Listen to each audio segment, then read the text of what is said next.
जब सुने के होई भोजपुरी गाना, बस बजे के चाही गाना। सुनिए जी, छठ पूजा खत्म होते ही पवन का दूसरा ब्याह कर दीजिए। हम बहुत ही सुंदर लड़की देखे हैं। दिमाग खराब हो गल बा तोहार। अरे पवन के मेहरारू रहते तू ओकर दोसर ब्याह के बारे में बात करता रू। पापा जी, ई बाजिन के भरोसे रहल जाए ना तो बबुआ जी कबो वंश के मुंह ना देखते। एकदम पागल हो गल बारू तू दोनों जना। रहल बात वंश के, तो अगर छठी मैया चाहिए ना तो हमार पवन के वंश जरूर हुई। हम कुछ नहीं जानते हैं। छठ पूजा खत्म होते ही हम पवन का दूसरा ब्याह कर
माई सब कुछ दिहालो हमारा ला कुछ न जुड़ल हो। दुनिया के छठी माई सब कुछ दिहालो हमारा ला कुछ न जुड़ल हो।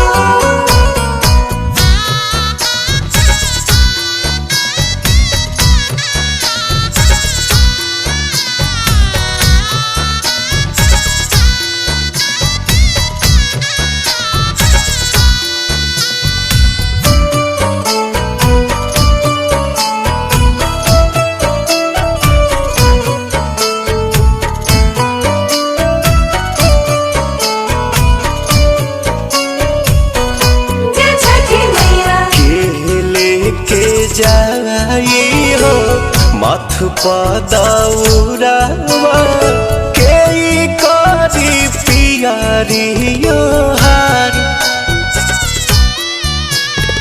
बिलखी बिलखी रोवे घाटे बजनिया छठी मैया सुन ली गोहार।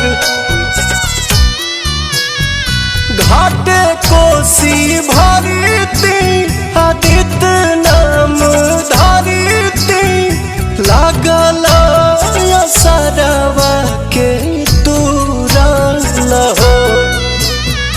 दुनिया के ये छठी माई सब कुछ दिहालो हमारा ला कुछ न जुड़ल हो।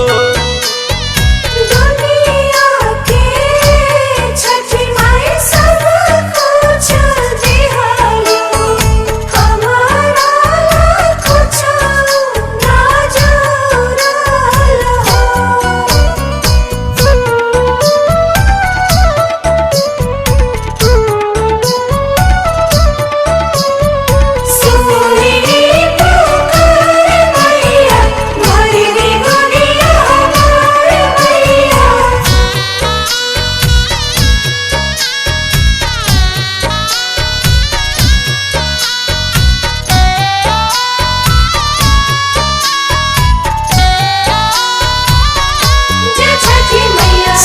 सभे बारात कराता कोसिया के भराता देखी न ढारे हमर लोर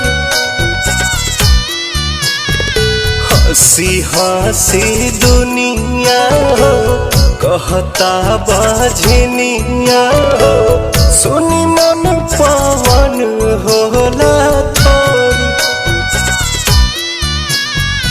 अरुण बिहारी अरज कहरे दुआरी हरज न तोहरा मजोडल दुनिया के ये छठी माई सब कुछ दिहल हमारा ला कुछ न जुड़ल हो दुनिया के छठी माई सब कुछ दिहलो हमारा कुछ ना जुड़ल हो